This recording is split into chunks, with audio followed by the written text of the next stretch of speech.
드라마제니입니다. 이토록 친밀한 배신자 드라마가 방송되었습니다. 예상했던 대로 윤지수가 이수연을 산으로 데려갔던 게 맞았네요. 윤지수가 위치 추적 장치를 통해 찾아가 보니 이수연은 이미 심장이 멎어 있었던 것인데요. 하지만 여기서 이상한 게 있습니다. 이수연이 그렇게 되었을 때 윤지수가 이수연을 찾으러 올 거라는 걸 최영민이 미리 알고 있었다는 사실인데요. 최영민은 약속 장소인 대화산 중턱에서 장하빈을 만났을 때 여길 어떻게 아냐고 내가 원하는 게 뭐냐고 물었었죠. 이수연 때문에 이러는 거냐고 어떤 사이냐고 질문했던 것인데요. 이 정도만 봤을 때 최영민은 정말 장하빈이 왜 자신을 대화산 그곳으로 불러냈는지 전혀 모르는 것으로 보였습니다. 단지 송민아가 훔쳐간 돈을 돌려준다니 허겁지겁 달려온 것으로만 생각이 되었는데요. 너 그 아줌마 딸이지? 닮았네. 최영민 입장에서는 마치 그 장소와 연관성을 찾다 보니 장하빈이 윤지수의 딸인가 생각이 든 것처럼 말을 했었죠. 불빛도 거의 없는 아주 깜깜한 산중턱에서 장하빈의 얼굴을 보고는 윤지수의 딸이라는 걸 바로 알아내는 게 조금 이상하긴 했었는데요. 알고 보니 사실은 그게 아니었습니다. 최영민은 일이 그렇게 되기 전부터 이수연과 장하빈, 윤지수와의 관계를 이미 알고 있었던 것이죠. 장태수가 최영민을 끌고 와서 이수연을 왜 그렇게 했냐고 물었을 때 최영민은 자신은 절대 범인이 아니라면서 자신은 윤지수가 혼자 생쇼를 했기 때문에 그걸 빌미로 돈을 뜯은 것뿐이라고 했었는데요. 혹시 장하빈이 이 사건의 모든 진실을 알게 되면 큰 상처를 받을까 걱정이 된 장태수는 하빈이도 그걸 아냐고 물었죠. 왜? 딸이 알게 될까 봐 겁나? 네 엄마가 너를 의심해서 네가 범인인 줄 알고 이수연을 냅다 묻었다고 말해줄까? 최영민은 이미 윤지수가 장하빈을 의심하고 있던 상황이란 것까지 다 알고 있었다는 걸 증명하는 말이었는데요. 어떻게 그게 가능한 일일까요? 그리고 또 의문점이 있었죠. 이수연이 쓰던 핸드폰을 포렌식해서 보니 핸드폰에는 한두 개의 전화번호를 제외하곤 모두 장하빈의 전화번호만 빼곡히 최근 기록에 남겨져 있었습니다. 학교 앞 떡볶이집까지 찾아다니면서 이수연이 나타나면 자신에게 연락을 해달라며 아줌마를 성가시게 했던 박준태 선생의 전화번호는 이수연 핸드폰의 통화 기록 몇 화면이 넘어가도록 전혀 등장하지 않았었는데요. 어떻게 된 일일까요? 박준태 역시 이미 알고 있었던 것이죠. 이수연은 이 세상 사람이 아니라는 사실을 말이죠. 우선 박준태와 이수연과의 관계, 또 박준태와 김성희, 그리고 최영민과의 관계가 제대로 밝혀져야 모든 사실이 좀 더 명확해질 것으로 생각이 되네요. 우선 드라마 5회에 나온 내용으로 볼 때 직접적으로 이수연을 그렇게 만든 건 최영민일 것 같네요. 하지만 누군가의 부탁으로 그렇게 한 것이지 자신의 의사는 아니었다는 것으로 보이는데요. 이미 앞서 예상했듯이 이수연이 그렇게 된 건 박준태 그리고 김성희와 밀접한 관계가 있는 것이죠. 결국 이수연을 없애달라고 한 사람은 박준태입니다. 아마도 박준태는 이수연을 정말 좋아했던 것 같은데요. 이수연의 아버지는 집으로 찾아온 장태수에게 말했었죠. 이수연은 장하빈이 부르면 밤이든 낮이든 뛰어나가서 새벽까지 뭐라고 다니는지 눈이 퀭해서 들어왔다고요. 뭐에 시인 사람처럼 그러고 다니다 결국 집을 나갔다고 했었는데요. 우리는 이쯤에서 정말 장하빈이 매번 밤낮 없이 이수연을 불러낸 게 아닌가 생각할 수도 있겠네요. 하지만 이수연을 불러낸 사람은 장하빈이 아닙니다. 윤지수가 상담한 내용을 보면 밤늦게 들어오는 장하빈에게 왜 그러냐고 윤지수가 질책하는 상황이 나오는데요. 그땐 없어진 이수연을 찾으러 다니느라 장하빈이 늦게 들어왔던 상황이었죠. 장하빈이 이수연과 사귀던 때는 그렇지 않았기 때문에 갑자기 자꾸만 밤늦게 들어온 장하빈을 윤지수가 다그쳤다는 말이 되는 것이죠. 그럼 밤낮 없이 이수연을 불러냈던 사람은 누구였을까요? 이 답은 이제까지 추리를 해오던 내용과 궤를 같이 합니다. 바로 박준태인데요. 5화에 비친 담임선생 박준태를 보면 성정이 나쁜 선생님으로는 보이진 않습니다. 하지만 이수연과 남녀관계였고 이수연을 없애달라는 요청을 한 주범임에는 틀림이 없는 사실이네요. 그럼 여기서 또 의문이 생깁니다. 이수연이 윤지수를 찾아와 장하빈에 대해 이야기한 부분인데요. 이수연은 장하빈이 무섭다고 했었죠. 평범한 사람과 많이 다르다면서 말이죠. 잘 알고 있지 않냐고 정확하게 표현은 하지 않으면서 묘한 뭔가가 있다고 했었는데요. 사실 장하빈이 그런 점을 가지고 있다는 건 우리 시청자도 알고 있습니다. 윤지수와의 대화나 일상에서도 상대의 감정을 공감해주는 능력이 매우 떨어진다는 사실인데요. 이 부분만을 가지고 소시오패스나 사이코패스라고 단정 지을 수는 없습니다. 아마도 10년 전 장하준을 잃게 된 슬픔 때문에 윤지수와 장태수는 오해를 하고 있는 상황일 텐데요. 중요한 건 이런 장하빈에 대한 불신을 담임 선생 박준태 역시 알았다는 것이었네요. 다정다감하고 학생들의 감정을 면밀히 살피는 담임 입장에서 장하빈의 그런 성향을 몰랐을 리 없었던 것이죠. 더구나 친하게 지내는 친구가 이수연 딱 한 사람이었으니까요. 그런데 박준태는 이수연을 없애야만 하는 어쩔 수 없는 상황에 처하게 된 것입니다. 처음엔 가정 형편이 어려운 학생이라 경제적으로 이래저래 도움을 주는 과정에서 이수연을 여자로 보게 되고 결국 선을 넘는 짓을 해왔던 것인데요. 도움을 받는 입장인 이수연은 싫었지만 거부할 수도 없었고 말이죠. 하지만 육상 선수 활동을 하다 부상을 입게 되면서 선수 활동도 못하게 되니 이수연은 마음이 바뀌게 된 것 같네요. 담임에게 자신을 책임지라는 둥 거액의 돈을 요구했던 것이죠.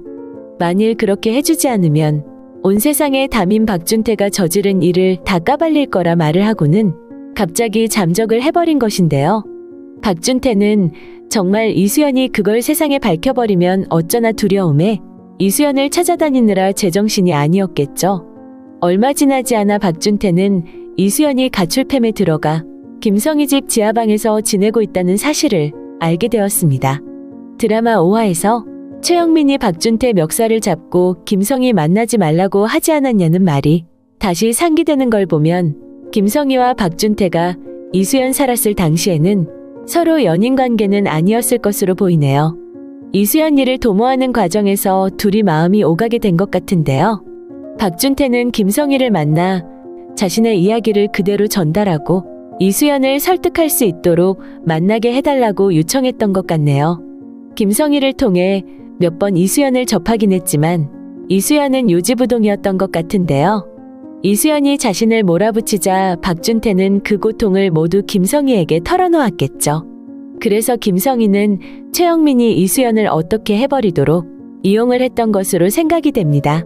결국 김성희와 최영민, 박준태는 깨끗하게 아주 깔끔하게 이수연 없애는 방법에 대해 모의를 했을 텐데요. 그 과정에 박준태는 이수연에게 장하빈이라는 친구가 있고 장하빈은 반사회적 인격장애 성향이 있다는 것을 이야기하게 됩니다. 가장 중요한 건 실제 장하빈이 그렇고 아니고를 떠나서 그 부모들이 그렇게 믿고 있다는 것을 말이죠. 이 부분은 최영민에게 제일 중요했던 부분이죠. 돈이 생길 수 있는 큰 통로가 만들어지는 거니까요. 최영민과 김성희는 이수연과 윤지수를 만나게 했습니다. 장하빈의 이야기를 흘려서 이수연에게 문제가 생기면 장하빈의 지신 것처럼 위장해서 윤지수에게 돈을 뜯기 위한 밑밥이었던 건데요.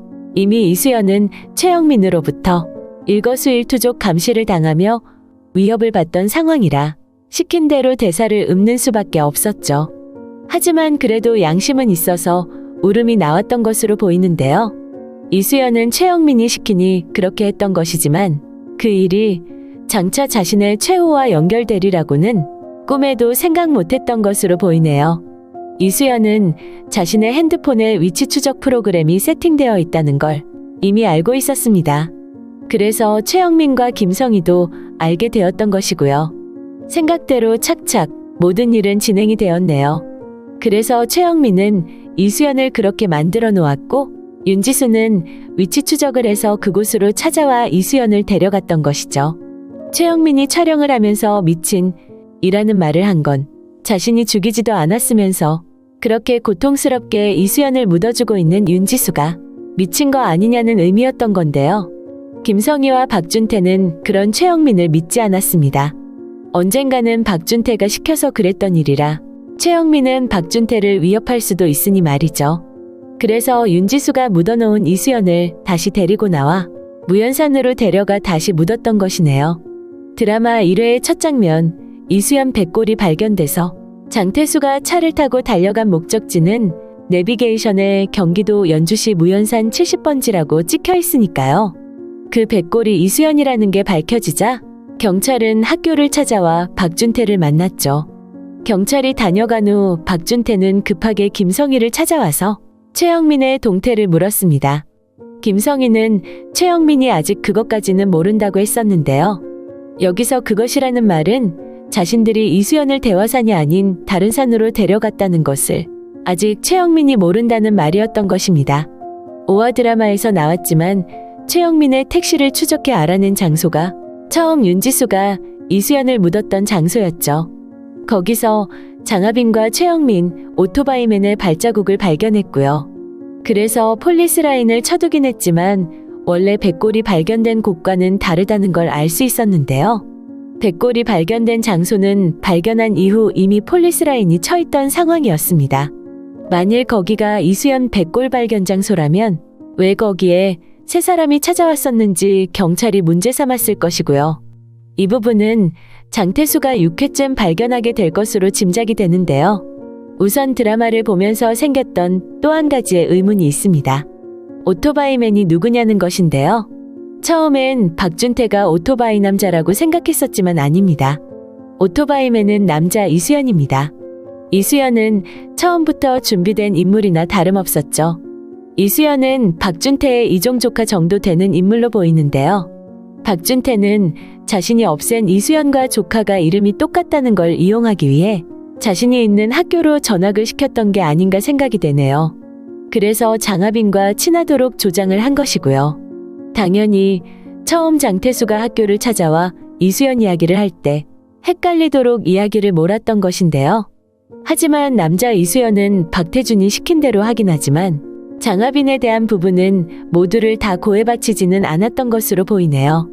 박태준으로선 여자 이수연과 장하빈이 가장 친했던 친구였고 그 아버지 장태수가 프로파일러였기 때문에 자신이 지은 죄가 있어 장하빈의 동태를 살피는 게 가장 중요했던 일인데요. 윤지수가 세상을 떠났을 때 장례식장을 찾아갔던 이유도 바로 거기 있었던 것이고요. 박준태는 남자 이수연이 장하빈과 친하게 지내면서 이상한 조짐이 보이면 자신에게 알려달라고 했던 것으로 보이네요. 그래서 최영민이 장하빈을 만나러 대화산으로 간다는 사실을 김성희에게 전해 듣고는 뒤따라 보냈던 것이죠. 거기서 오토바이맨은 장하빈을 구해주었죠. 그건 박준태가 시켜서가 아니라 자신이 정말 장하빈을 좋아하기 때문에 했던 행동입니다. 장태수와의 대화에서도 이수연이 말을 했었지만 자신이 옆에서 지켜본 장하빈은 정말 좋은 아이라고 생각했기 때문인데요. 그래서 장하빈이 청소년 쉼터에서 하루를 지내게 되었을 때도 장하빈이 시킨 대로 집에 책상 서랍에 둔 돈보따리를 가져다 주었던 것이죠. 또한 박준태가 김성희의 집으로 오갈 때도 남의 시선을 피하기 위해 자신의 차가 아닌 이수연의 오토바이를 타고 오갔던 것으로 보이는데요. 오토바이맨이 박준태와 연결이 되어 있기 때문에 대화산에서 장하빈과 최영민의 사진을 박준태에게 보낼 수 있었던 것이겠죠. 김성희는 남자 이수연의 개입에 대해선 모르고 오토바이를 타고 대화산으로 간 사람이 박준태가 아닌가 생각하고 있기 때문에 최영민 앞에서 불안했던 것이고요. 이 정도의 추리로 사실 이수연과 윤지수, 그 배후에 최영민과 김성희, 박준태가 연루되어 있다는 사실은 대충 마무리가 되겠네요. 정말 중요한 건 이 사건과 10년 전의 사건이 어떻게 엮여있나 하는 것입니다. 지금의 상황으로 볼 때 10년 전 장하빈과 장하준이 봉착했던 사건과 이수연 사건은 직접적인 연결고리는 없어 보입니다. 박준태가 이수연을 그렇게 만든 주범이라고 해서 장하준과 엮는 건 무리인데요.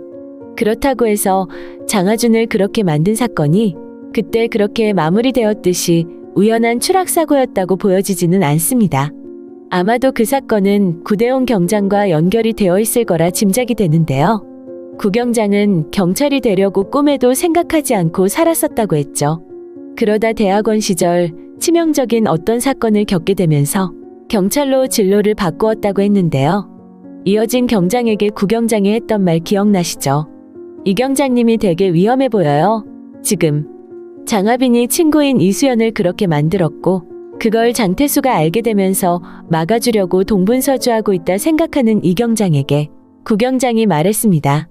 섣부르게 의심하고 판단하기 시작하면 그게 돌이키기가 어려워질 수도 있다고 말이죠. 아마도 이 부분이 구경장의 정체성을 말해주는 부분이 아닌가 생각됩니다. 이 경장이 오판하고 있는 부분은 장태수 역시 자신의 딸 장하빈을 대상으로 오래전부터 저질러오던 것이었죠. 장하빈의 엄마 윤지수도 마찬가지고 말이죠. 구경장이 겪었던 대학원 시절의 일이라고 하면 지금의 나이를 참고해서 볼 때 10년 전쯤의 일로 생각이 되네요. 장하준 사건과 어떻게 엮여 있는지를 구체적으로 짐작해 볼 수는 없지만 아마도 구경장의 가족 중 누군가가 어쩔 수 없는 가해자가 되었을 때 경찰의 단정적인 태도 때문에 세상을 떠났다든지 하는 치명적인 일이 생겼던 게 아닌가 생각이 됩니다. 가해자도 피해자도 우선은 사람의 마음의 기본을 놓고 어떤 선입견이나 섣부른 판단 없이 있는 그대로의 사람으로 마음을 짚어내는 데서 수사가 시작되어야 한다고 생각하게 된 것 같은데요. 모든 상황이나 여건이 그것을 불가능하게 하는 시스템이라는 걸 이해한 구경장은 자신이라도 그런 경찰 수사관이 되어서 그렇게 수사를 해보겠다는 결심으로 진로를 경찰로 바꾼 게 아닌가 생각이 되네요. 10년 전 사건이 구경장과 진짜 연결이 되어 있는지 아니면 구경장에 의해 다시 수사가 재개되든지 해서 아주 속 시원하게 10년 전의 의문이 풀어지게 되는 게 아닌가 한편 기대가 됩니다. 드라마 사회의 마지막 부분에 윤지수가 나타나면서 흥미가 최고조로 올랐었는데요. 오해에서 결국 이토록 친밀한 배신자가 장하빈에겐 엄마와 아빠였다는 사실을 증명하게 되어서 조금 가슴이 아프기도 했었네요. 가장 중요한 건 10년 전의 사건까지 속 시원하게 해결이 되는 것입니다. 장태수가 엄마 윤지수 목까지 장하빈에게 용서를 비는 장면이 언젠가 나오게 되지 않을까 예상을 해봅니다. 6회에는 모든 의문이 풀리는 회차라고 하니 기대를 하면서 기다리기로 하겠습니다. 오늘 이토록 친밀한 배신자 드라마 리뷰는 여기까지입니다. 재미있으셨다면 좋아요와 한 줄의 댓글 꼭 부탁드립니다. 감사합니다.